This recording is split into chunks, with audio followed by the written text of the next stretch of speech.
Hello, everyone. I am sorry that I am running a little bit late today.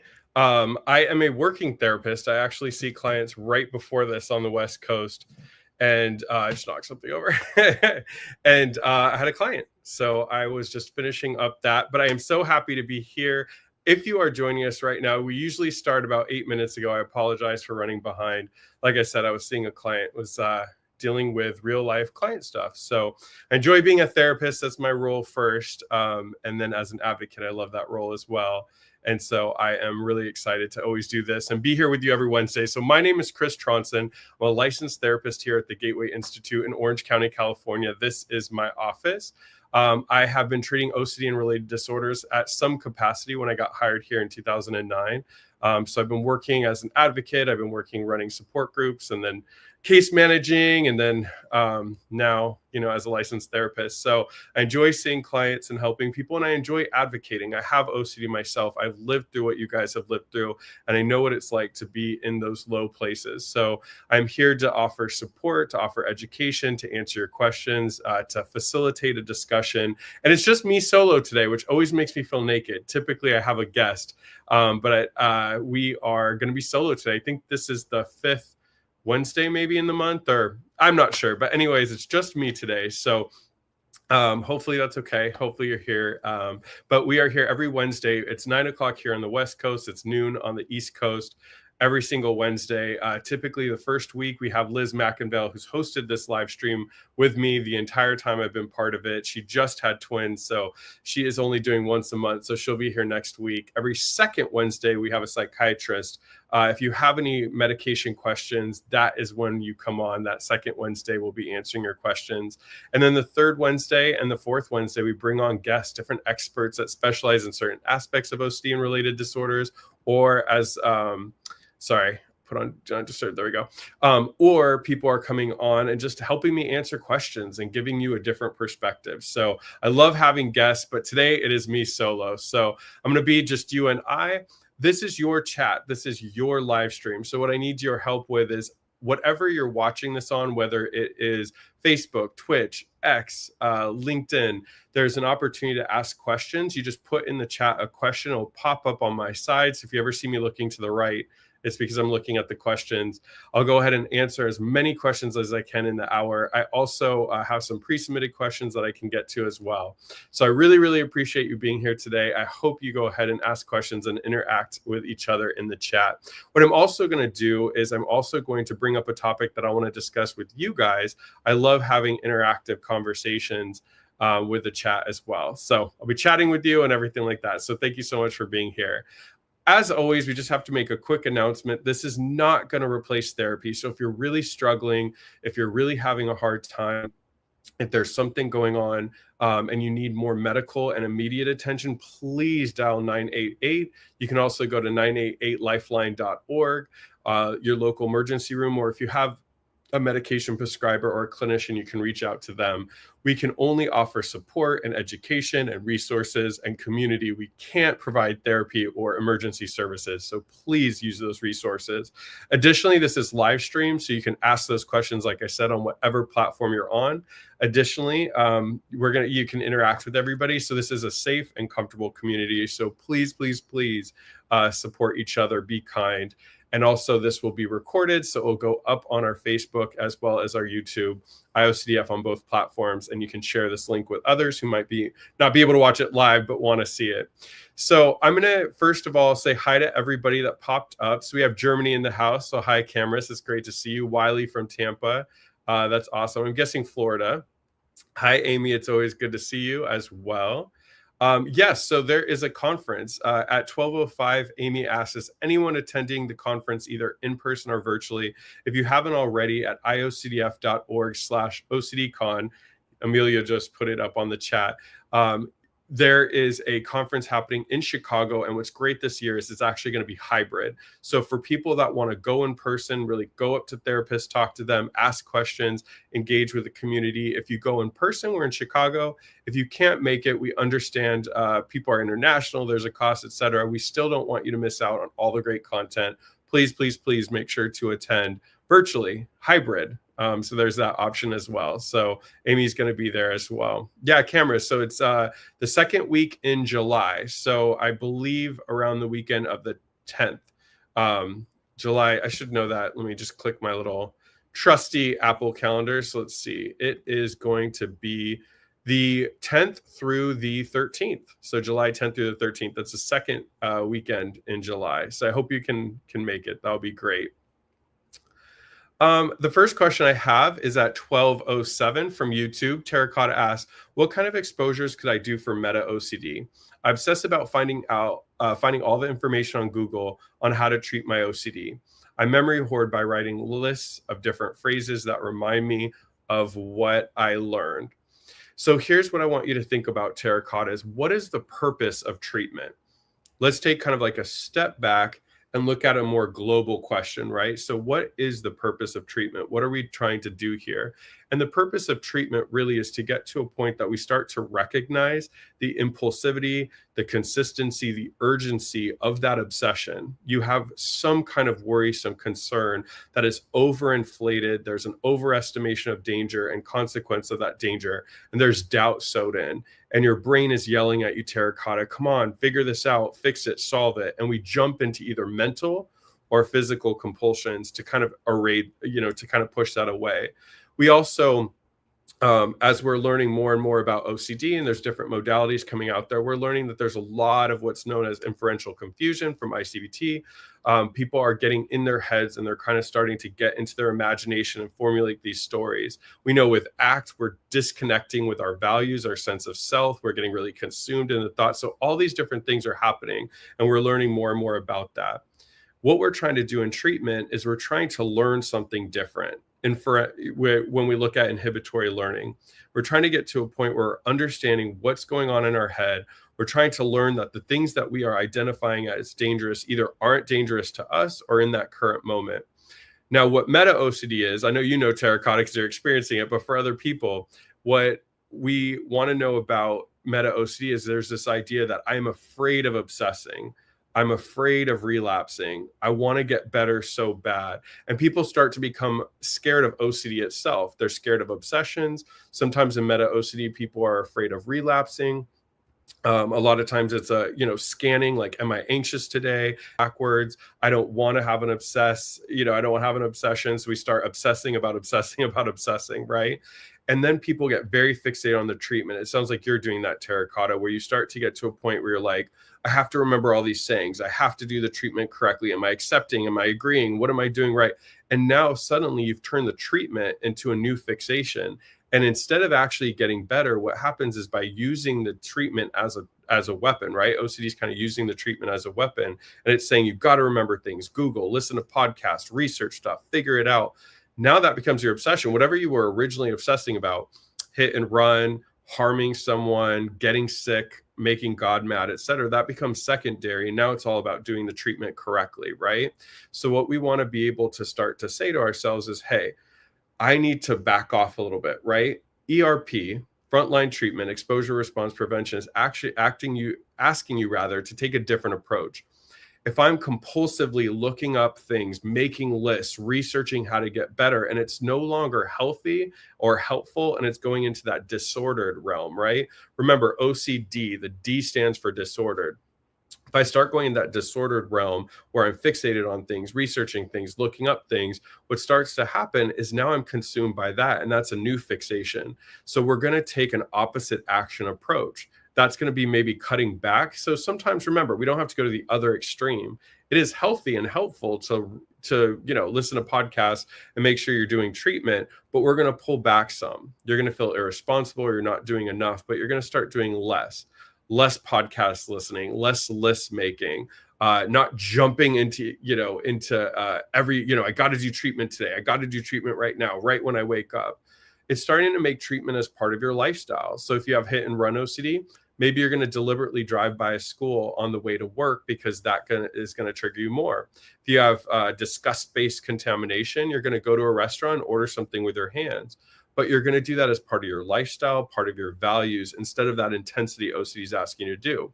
Now, the intrusive doubt that's going to pop in, right? The thoughts that are going to come up if you do that, OCD is going to say to you, Terracotta, like, well, you're never going to get better. You're supposed to do treatment. Why aren't you doing treatment? You're not going to get better. We don't listen to OCD's demands. Just because it's bullying us doesn't mean we have to listen to it. Loud and urgent doesn't always mean correct. Remember, just because we're aware of something doesn't mean it's dangerous. So you're aware that OCD is threatening you and saying you're never going to get better if you don't research more, don't do the treatment more, you don't scan for obsessions, you make sure not to do compulsions. You're actually going to cut back on that like we talked about. But mentally, what you're going to do is you're going to say, look, I'm taking a different approach, OCD. You're telling me I could potentially get worse. I'm going to take that risk. I'm going to do the ERP. I'm going to change the way that I have relationships with my thoughts and my emotions. And I'm going to do something different.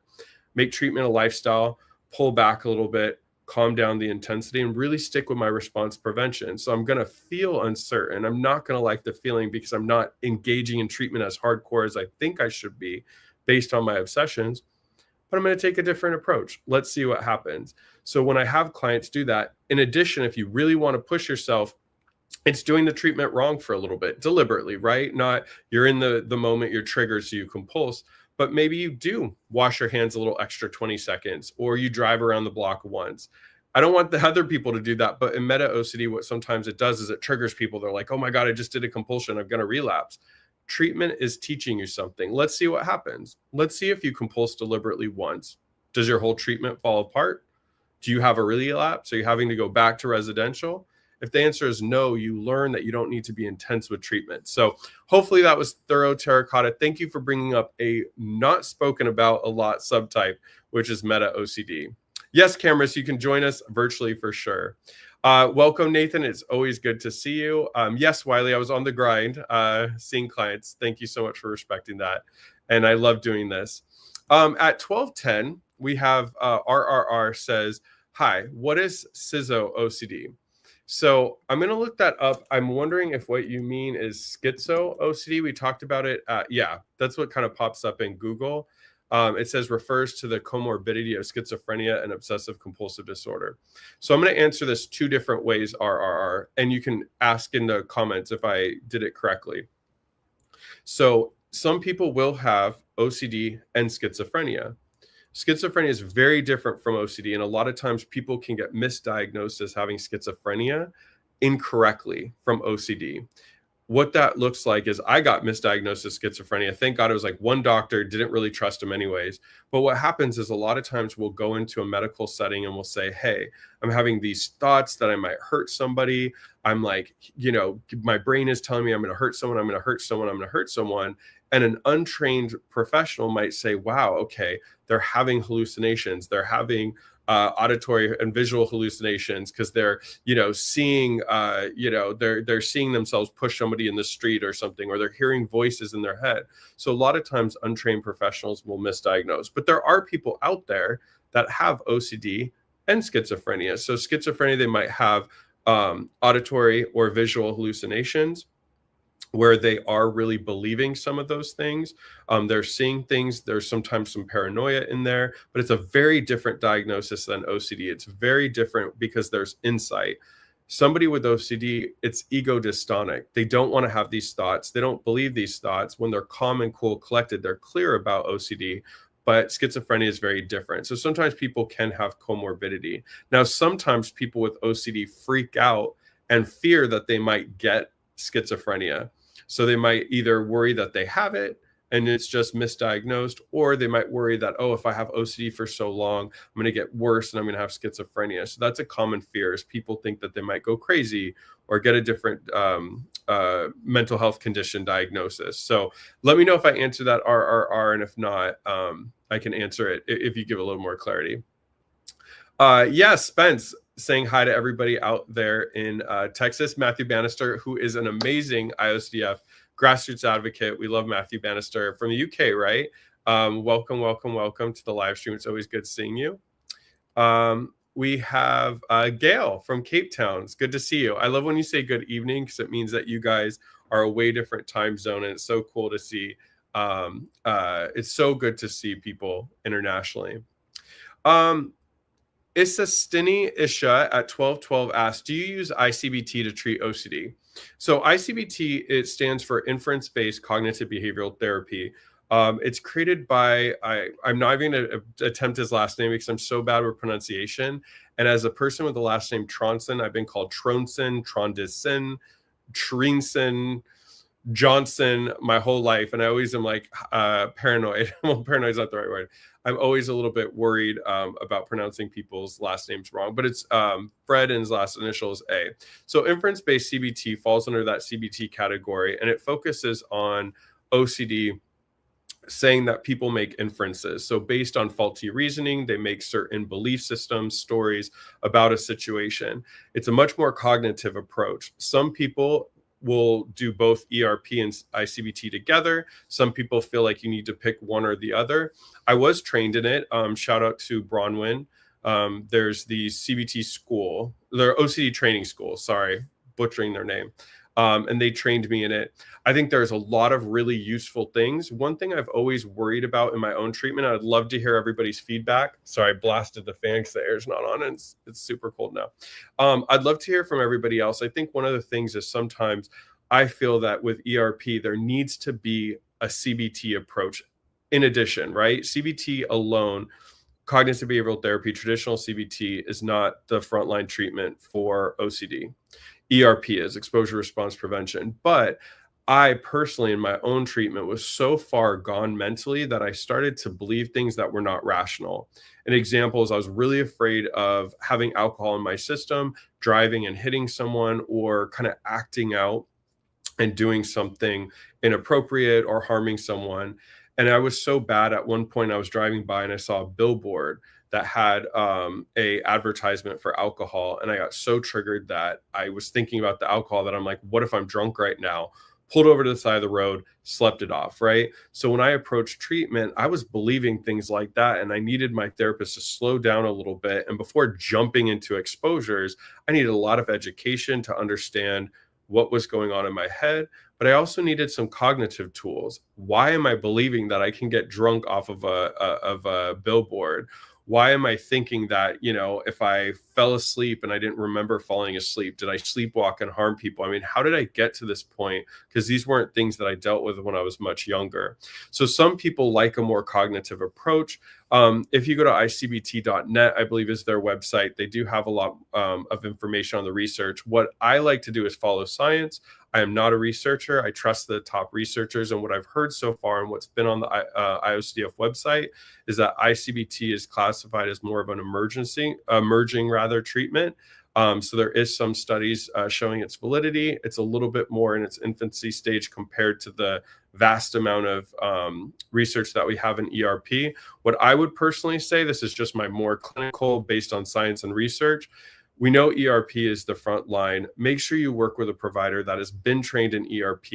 Make sure you have the right level of care. If you need the adjunct of medication, please do that as well. And then if that is not getting you to where you need to be, we have acceptance with commitment therapy. Some people need some dialectical behavioral therapy to help regulate their emotions because they're so anxious all the time.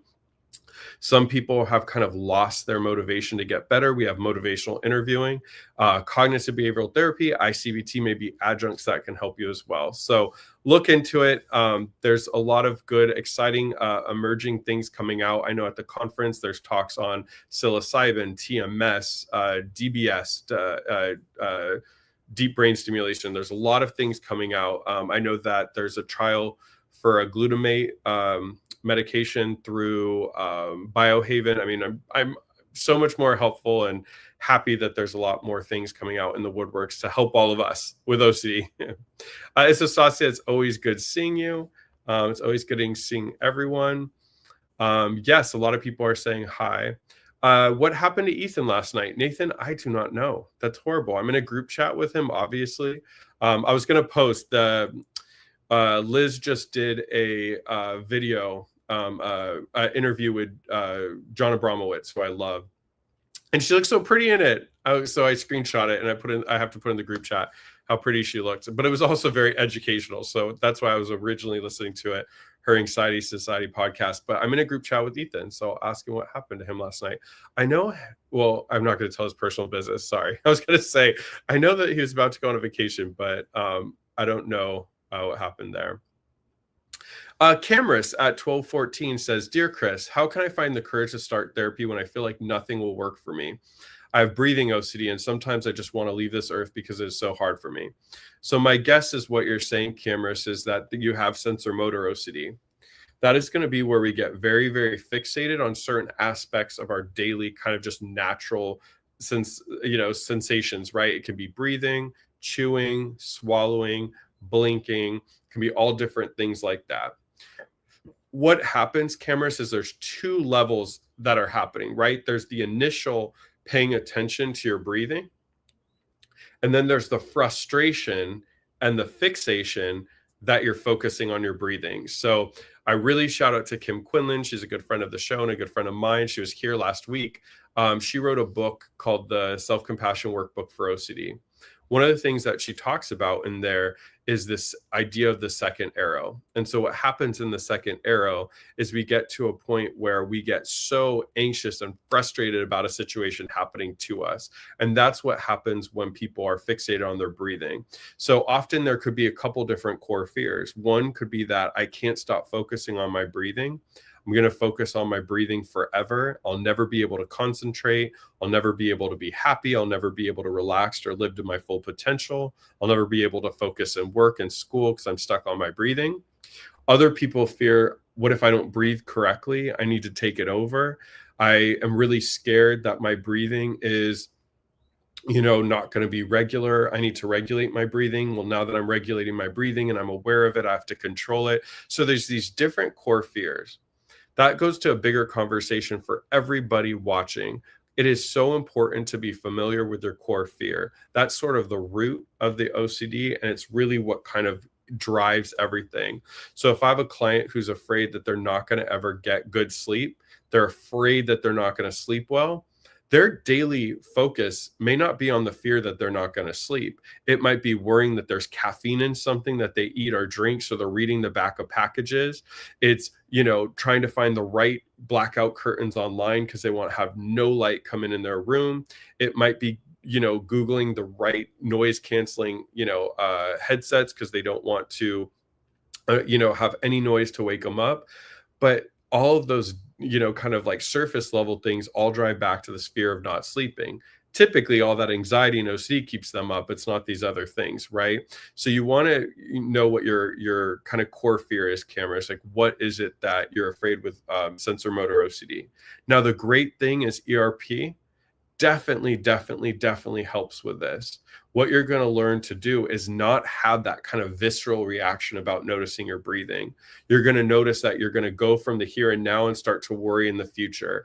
What if this breathing never goes away? What if I'm not going to be able to focus? What if I don't breathe correctly and I choke when I sleep and I die? Whatever that might be. That's not happening to you right now. Right now you're in your head, but nothing is happening bad in the moment. So what some people with this find really helpful is deliberately focusing on their breathing.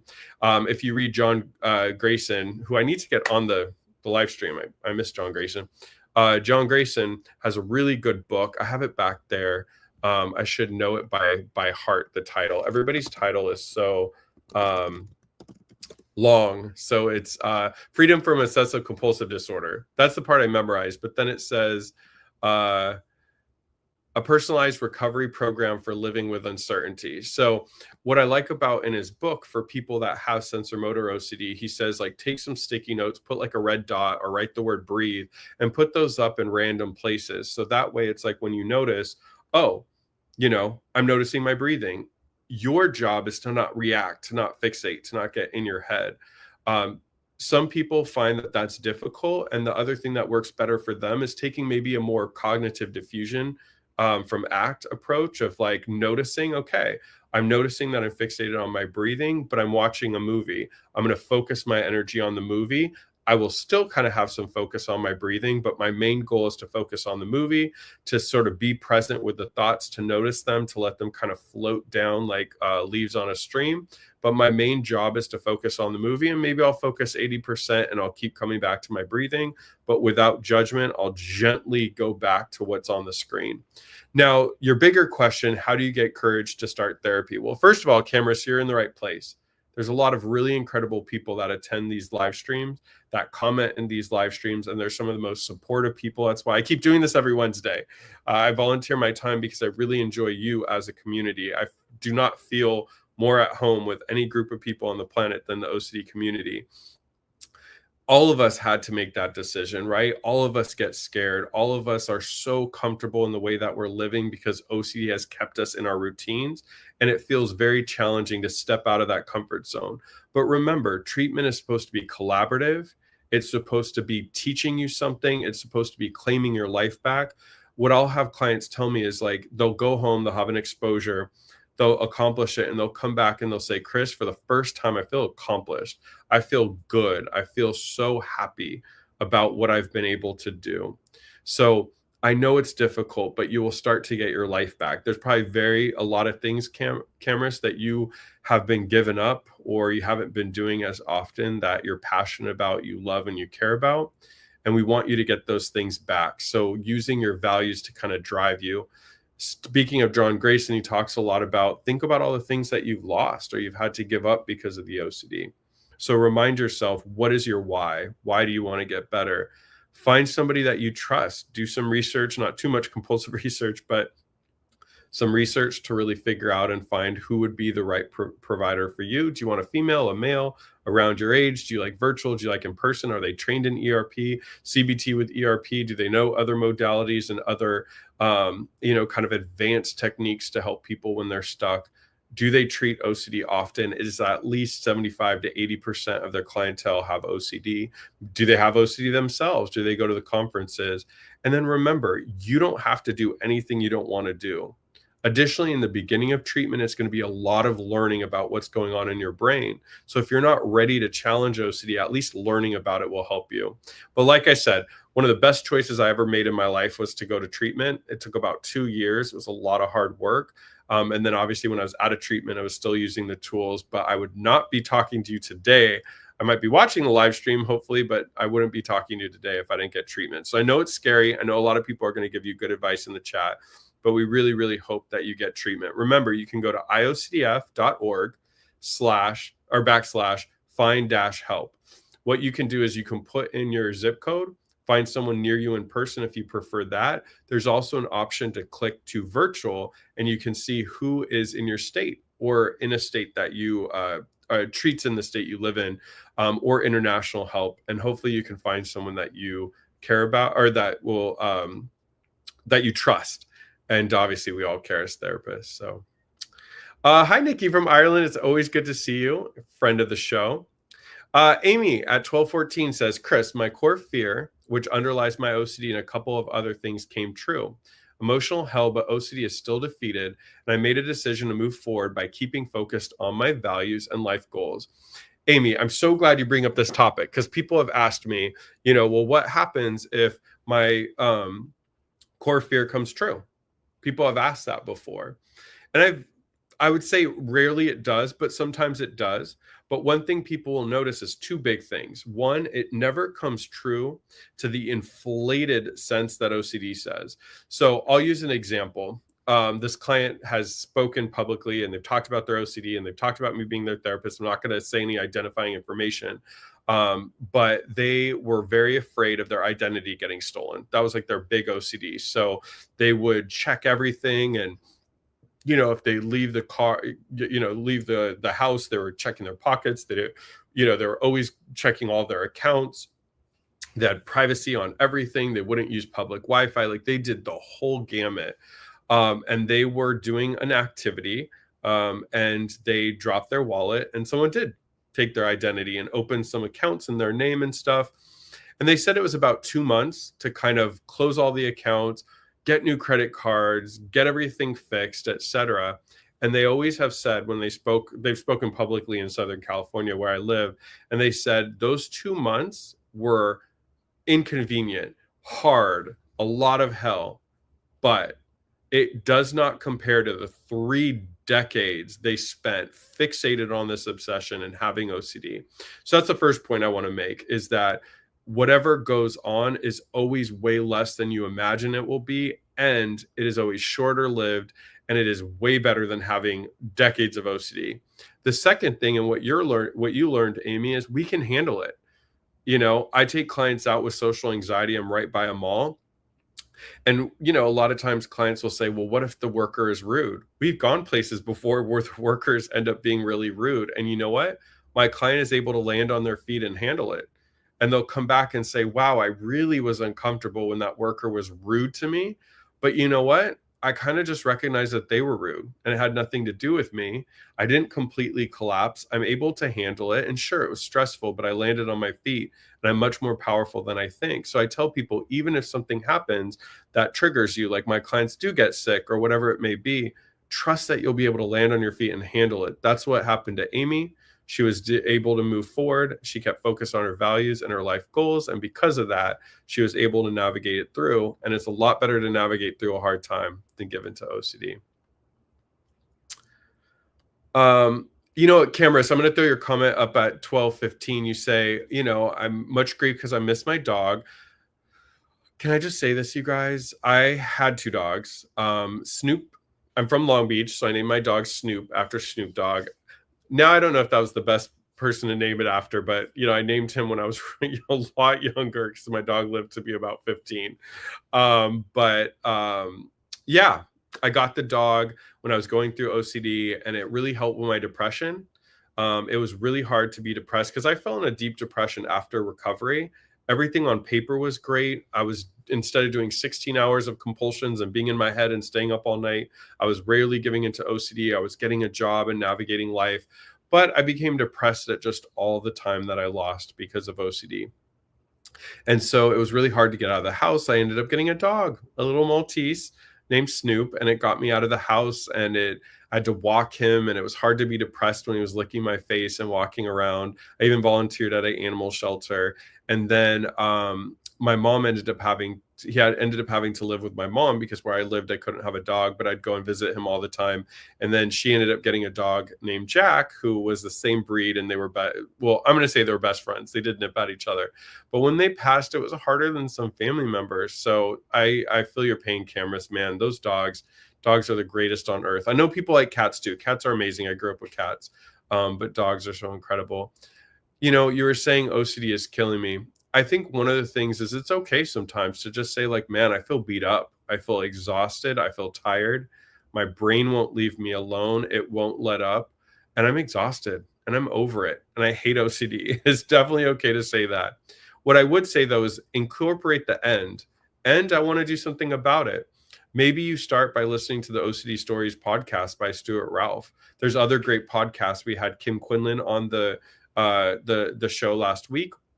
She has Your Anxiety Toolkit. There's Christina Orlova, the OCD Whisperer. There's a couple other good podcasts out there. I know NoCD does a lot of like webinars and podcasts that people can listen to, people sharing their stories. Attend a virtual or an in-person conference. Keep coming to these live streams. I think community and support is a huge way to navigate those really hard days. But thank you for being authentic to the chat.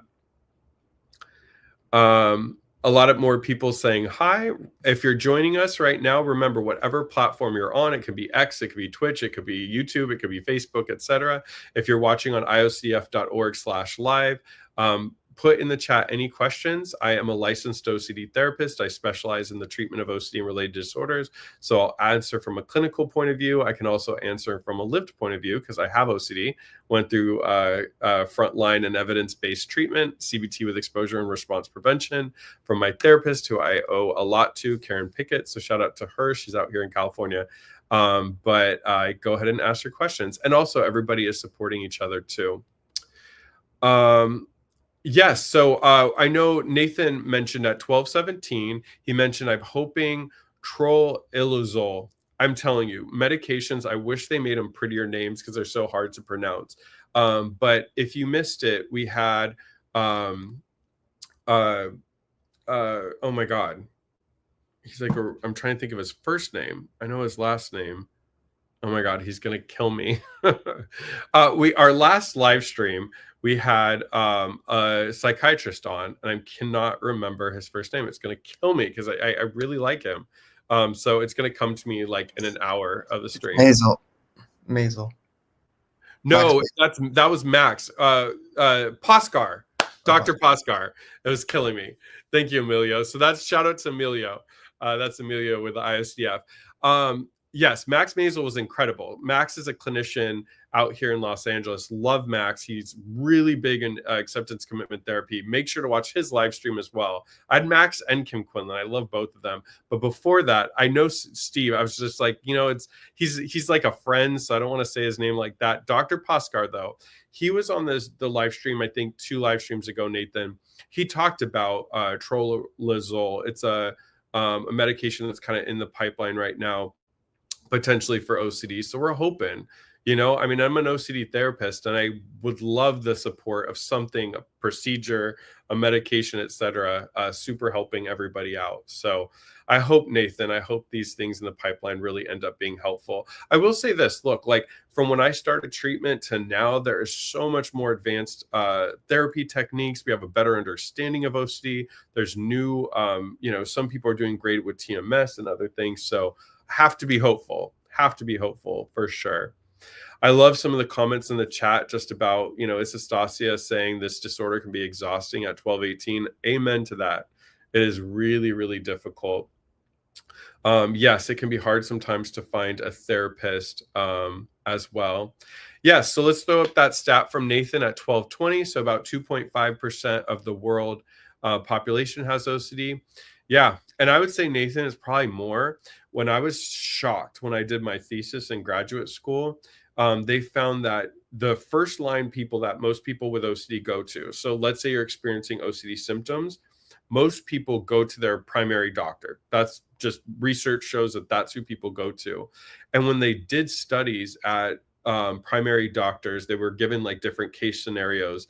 They found about 60 to 80% of the time, many of these doctors were misdiagnosing the client. They would have these client, we kind of call them like client cases or client conceptualizations or case studies. They were misdiagnosing the client, not diagnosing the client. That obviously when you and I would read the blurb, we'd be like, that guy has OCD. But these experts, right, these medical doctors, no negativity towards them. They do incredible work. I love my primary, but they were misdiagnosing OCD. The second line people go to a psychiatrist. Now, Steve Paskar, Dr. Paskar, who've had on the show, Dr. Saxena, who works for the IOCDF, who's a psychiatrist. I mean, these good psychiatrists, of course, that's not who didn't do as well, but they found about 60% of the time psychiatrists were even misdiagnosing OCD. So my guess would be that there's more people with OCD in this world. I just think that people are getting misdiagnosed, and we have such a problem with what people think OCD is in our general kind of like, environment. And so I think a lot of times people are having OCD themselves, but don't think it because they only think OCD is I love to keep my desk organized or a cleanliness disorder, and not recognizing like, hey, it's actually a whole lot more than that. At 1220, Wiley says, is there a difference between ignoring a trigger and moving on, or acknowledging and moving on if they have the same result? Oh, what podcast was it? Okay. John Abramowitz, because he does so many. Was it Bromowitz? I want you guys. I don't. Okay, so if you're not familiar with Dr. John Abramowitz, he's one of the leading OCD researchers, and he just did 2 podcasts. That's why I'm not sure which one it is. I think it might be the OCD Stories. Let me put the link in. Copy. Oh wait, no, that's not copying the link. Copy link. Address. Okay. Hopefully Emilio can put it in the chat. Okay, cool. It worked. That is the chat to Dr. Abramowitz. I believe it's that. If it's not, he was also on Liz McIngvale, one of our hosts, an IOCDF advocate. If it's not there, then if it's not the OCD Stories, it's the Anxiety Society podcast John Abramowitz just did. One thing that I love what he talked about is he goes, sometimes we might say sit with OCD, and people misunderstand what that means. That doesn't mean like if I think my water is poisoned, like let's say I left the room for a while and people were thinking like, oh my, I started thinking with OCD, right? Like people are kind of touching my water. What if they took a sip and they're sick? What if like somebody took the cap off to take a drink, set it down, something fell in it, whatever. I don't have to take the sip of the water and then just sit here. That's not what treatment's trying to do. Treatment is trying to teach you that anxiety is not dangerous. Anxiety is a human emotion. It's a temporary experience. We're going to feel it, and we need to learn how to live with it and thrive with it. So yes, there's definitely a difference, Wiley. So ignoring a trigger, an example of ignoring a trigger, let's say, I'm going to kind of use myself as an example. It's always, easier than trying to use examples from clients and stuff. One of the things that would have triggered me is like, okay, I didn't like going into buildings where I didn't know how I was going to escape. One thing my mind would go to sometimes is like, what if there was like a mass shooting? What if there was like a big fight that I got knocked into and stuff? And so I always felt a lot more comfortable if I knew where the exit was. If I walked in and there wasn't really a good exit, what ignoring it would be is like trying to distract myself, right? I might pull out my phone. I might start Googling things and scanning things and trying to look at things. I might try to talk to my friend and just like not kind of realize the situation. Maybe I'm like, hey man, I'm not feeling good. Can we order it to go? Or let's eat outside, something like that, where all of my focus, my attention, and my action is based solely on fear and ignoring it and trying not to, trying to be distracted from it. Another thing would be like, let's say, you're at a family event and your niece is getting her diaper changed and that triggers you. So you go in a different room. You're trying to ignore that, right? Ignoring a trigger doesn't work. Here's my supermarket analogy. I don't know if I've ever said it on this live stream, but I say it to clients a lot. Ignoring is a lot of work. If I go to a grocery store and I see my ex there and I don't really want to talk to my ex, ignoring them's a lot of work. I have to notice what aisles they're going up because I need to avoid them in that aisle. And when I go to check out, I need to make sure that I don't go in the same checkout line because God, that'd be obnoxious. I don't want to do that. I'm ignoring them. And when I go to leave, I have to wait for them to get in their car and drive off to make sure that I don't bump into them in the parking lot, right? It consumes your focus. If instead I go to the grocery store and I'm like, I don't care if it's my ex, a former best friend, or someone I don't like, I got things to do. I'm going to go in the grocery store. It might be uncomfortable, but I'm going to get my items, check out, leave on my terms. I don't care if they're in front of me in line. I don't care if we bump into each other in the parking lot. I'm not going to let their presence impact me. Now, that doesn't mean I'm going to ignore them. It doesn't mean I'm going to ignore the anxiety that may come up, but I'm going to learn from that trigger. The second part of your question is I'm going to notice, I'm going to acknowledge that I'm triggered by that person, but I'm going to stick with my goals. What am I here to do? What John Abramowitz says in this latest podcast is he says, we're teaching people that you can have anxiety, you can be triggered, but you can still go about your day. You can still thrive. And that is teaching your brain that anxiety is not dangerous. It's not scary. It's just a human emotion. And we can still function while having anxiety. So hopefully that helps for sure. Kevin, thank you so much for your question. Here's what I'm going to do, Kevin. I have all the pre-submitted questions, but one of the things that I have on the sheet as well is any questions about medications. So I am definitely not qualified to ask that question. That is at 12:20, Emilio. Maybe you could pop it up so people could see the question. But what we have is every second Wednesday live stream here at 12 Eastern. We will have a psychiatrist on. I do want to shout somebody out. I'm not going to say their name, obviously, but somebody sent me a private email that I didn't see until after the live stream that they had a medication question. So I put that on the list as well. Every second Wednesday, we have a psychiatrist come on the live stream of the month. I believe that will be, today. So that is going to be, oh my God, we're already in May. So that's going to be May 14th. The guest will be a psychiatrist, and I put that at the top of the list, Kevin. We will ask that question. But last time when the psychiatrist here, a lot of people were asking questions about new medications. So I'm hopeful, man. I'm hopeful. Laura asked at 12:21, what are your views on ICBT versus ERP? Does where we intervene in the OCD cycle make a significant difference, or is research finding that these interventions work more on a case-by-case basis? Okay, Laura. So what I would personally say, you asked my views. So I'm going to say this. In my master's program, when I entered it, it was a master's of science degree. I was heavily pushed that we have to follow science. I don't know about anybody out there, but I unfortunately saw a lot of therapists that just weren't trained in OCD. I saw people that wanted me to imagine a pleasant place. I saw people who wanted me to do talk therapy. I got told by some, newer providers that I was too severe to help me.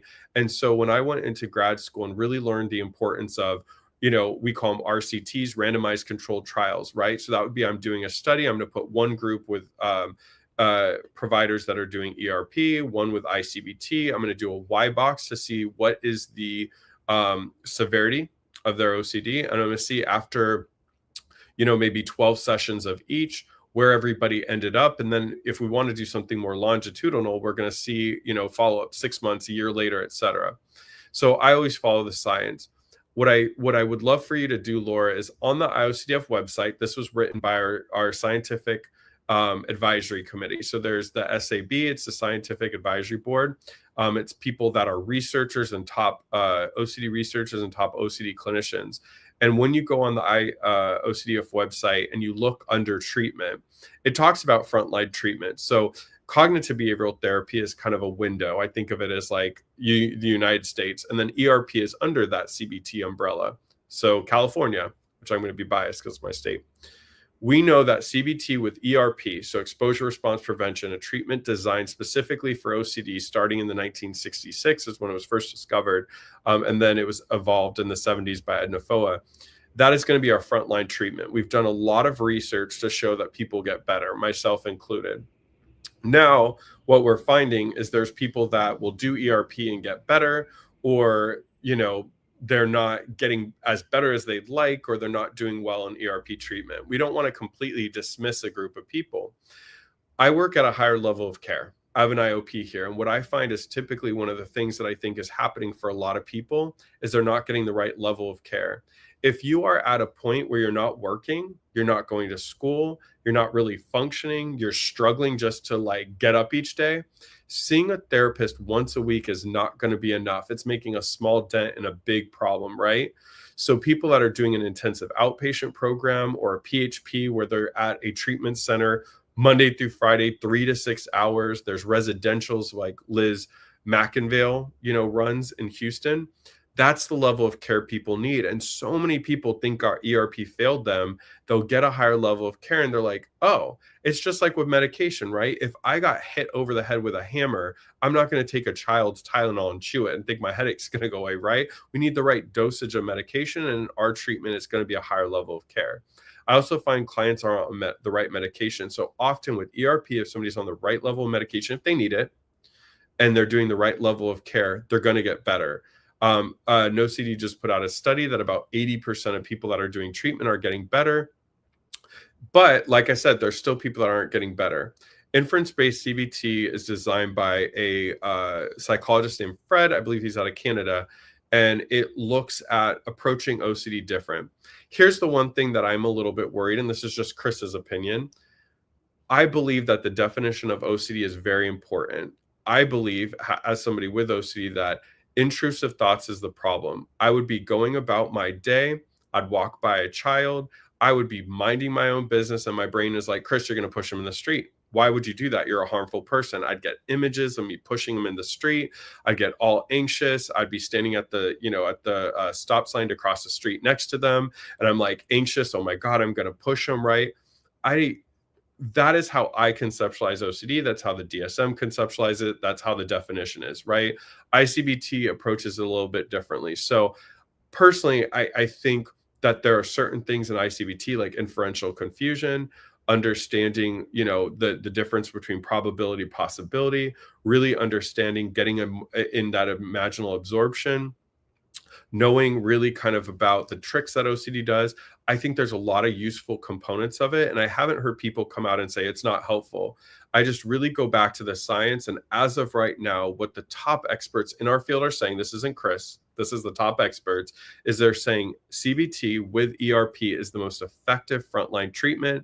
and also if you conjunct that with medication if needed. But we have emerging treatments, people like acceptance with commitment therapy, people like ICBT, people like DBT if needed, right? Motivational interviewing, these other kind of interventions or modalities. So what I would strongly suggest is go to that page on the IOCDF website, look at that yourself. And that's how I kind of see it. I don't think we're at a point right now where you should be going to get your treatment for the first time and somebody's like, hey, do you want to do ERP or ICBT? There's way more evidence that ERP helps more people as frontline. And that's a little bit what I'm personally worried about. That's just Chris, because of the science, not because of my personal opinion. I want to keep coming back to that because of the science. I do know currently what the scientific advisory board of the IOCDF is doing is they're doing a flow chart, basically kind of, this is if you're approaching treatment, this is where you start. And if it doesn't work, here's next and next and next. So definitely check that out. But thank you for the question, Laura. Amy at 1226 says she found the OCD Stories podcast to be motivating. Stuart Ralph is a great clinician in England. He also hosts the largest podcast, millions of downloads. So if you're a podcast person, please check it out. And a lot of times he'll have people talk about their own personal journey. Jennifer at 1228 says, do you treat dysfunctional academic perfectionism as a subdiagnosis of OCD perfectionism? And if so, what are the important ERP components to treat this? So what happens with a lot of people with perfectionism OCD, especially in the academic realm, is it actually starts to become dysfunctional, like Jennifer is saying. They're not turning things in on time because they're spending so much time fixated and trying to be perfect. Often they're not getting things done in the deadline. Sometimes there's burnout. There's so much in front of them that they have to do because they're behind on everything because they're trying to do it perfect, that they end up burning out and not doing anything. Sometimes they won't do a paper if they can't do it perfectly. They're rereading things, they're rechecking things, etc. It falls under that perfectionism umbrella, yes. And so I would say typically where I see perfectionism affect is, younger clients, it's going to be school-based. Older clients, it's going to be work-based. And what happens is, like you're saying, Jennifer, it becomes to a point that it is no longer helpful. It's actually maladaptive. I have a client that got fired from his job, not because he was doing anything wrong, but the perfectionism of the way he did his job made him miss deadlines. And they're like, look, your work is good enough, just get it turned in, right? So what we're trying to do with ERP is, I always think, right, the cognitive part of ERP from the CBT umbrella is asking what exactly is the client doing this for. What I often find is people will put their value in their results with perfectionism. So what I mean by that is getting an A on a paper, being the valedictorian in class, getting selected to represent your school for a spelling bee, right? They put their value of as a person in their outcomes. So if they do poorly academically, they think poorly of themselves. That's not really true for other people. Somebody might be bummed that they didn't do well on a test, or if they put a lot of effort into it and they still got a bad grade, they're frustrated, but they don't identify with that outcome, right? But people with perfectionism do. There was a study I read once that a perfectionist, perfect is like 170%, meaning they're going so above and beyond that even if they're to cut back, it's still not in that realm of normalcy, right? So what we're trying to do in treatment is explain to the client that we're not trying to mess you up. We're not trying to get you to a point where you are failing classes, not doing well in school, dropping out, don't get into a good college, because somebody with OCD perfectionism, especially when it's become dysfunctional, isn't going to want to go to treatment. Why am I going to go to treatment when I have such a consumption of who I am into my results? Why would I deliberately fail on things and then feel horrible about myself? So part of what I do with treatment is I try to diffuse somebody's outcomes and academics and themselves as a person. And I start to explore what else makes you up. Sure, your academics makes up one part of you, but you're a good friend. You play volleyball. You're a great big sister. People like so many other things about you. You're great at raising your dog, and you tell funny stories, right? So it's starting to get somebody to defuse their identity with their academics so they don't feel like they're perfect. In school is going to make them a perfect human. Second, what I like to look at is, where is this information coming from? Are they hearing from, there's so much pressure right now in our youth. get good grades, get to a good college. If you don't get to a good college, you're going to never get a good job. You're going to be poor. You won't be able to live life in a positive way. That needs to be explored with your client, because if they have that belief system, they're not going to make any changes. Is it coming from the family? Are they from a household of academics, and the academics are saying, you better get perfect grades? Does there need to be a tweak on messaging that is still, important to the family's culture and values, right? But done in a way that's helpful, not causing dysfunction. And I'd say lastly, what ERP treatment is trying to do is the response prevention, right? We're trying to get someone to cut back on the rereading, cut back on the time they spend on projects. If the teacher asks for a 4-page paper, do a 4-page paper, not 14. If the teacher says on average you should spend 30 minutes of a night on homework in middle school or high school, it's doing that 30 minutes. So it's cutting back on that compulsivity, because that's really the problem here is people with OCD, they're doing too much, or they go to the other extreme and just shut down and don't do anything. So what ERP is asking someone to do is to identify what is the behavior that is backing up this belief that you have to be perfect in order to get a good grade, to get a good college, to get a good job, to feel good about yourself. And it's starting to pull back on those things, not to the other extreme to where the person's really failing, but it's getting somebody to be in that realm of normalcy. So it's no longer disordered. They're doing well in school, but they still have friends. They still do sports. They still have a, fun time on a weekend. I'm working with a client with this, and we're limiting the time of homework at night, and they're starting to play games with their brother. They're going out with friends. They're doing activities on the weekends. So that's the goal. Sometimes it might be helpful for a client, on a test to deliberately mark 1 or 2 answers wrong. It doesn't always help for some people. Some it does. It teaches them that getting a few answers wrong isn't the end of the world. Lastly, Jennifer, I'm glad you asked this question, because this was one of my main subtypes of OCD in school. I haven't written the blog yet, but a blog I want to write is called Getting a B Saved My Life. I was so obsessed with getting A's in college that I near killed myself to do it. Not like literally, but figuratively. Lack of sleep, hours of studying, etc. And I got my first B, and getting that B dropped so much pressure off my shoulders behind that perfect day that I was able to start doing classwork with a lot more normalcy and still got A's, but it didn't kill me. And grad school went way better than undergrad because OCD wasn't involved. Hopefully I answered that question. What I'm going to do here, folks, is I'm looking at the time. Thank you so much for joining. I got to about 9:30, so that means a half an hour of questions I didn't get to. Sometimes it's better to have another host so we could go back and forth and ask questions. Here's what I'm going to do. I never want your question to not be important. Every question you asked today is super important to me. In fact, I have nightmares to not get to everybody. What I do after the stream is I go through all the questions that didn't get asked and put them at the top of the pre-submitted. What I'll make sure to do is get to more pre-submitted next time, or questions we didn't get from this chat. Remember, we'll be here next Wednesday. It's going to be Liz McIngvale and myself. I believe that's the 7th.